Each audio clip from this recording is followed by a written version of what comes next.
Hi friends, in this video I'm gonna be walking through how to set up two different WhatsApp accounts in Samsung Galaxy device. First of all, go to your Play Store.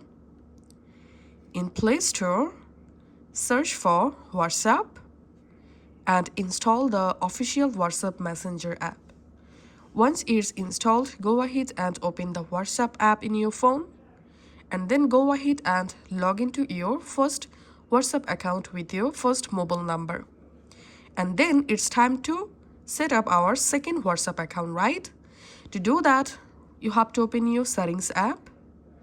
In Settings app, go down and select Advanced Features. Here, you will find this dual messenger settings. Tap on that. And now, under Available Apps, here you will find WhatsApp. Just enable WhatsApp. And we can see install a second copy of WhatsApp. You will be able to sign in to another WhatsApp account in the second copy of the app. Just tap on install and your WhatsApp second copy will be installed. Now just go back to your app screen and here you'll find your second WhatsApp. Open the second WhatsApp app and then go ahead and create your second account with your second number.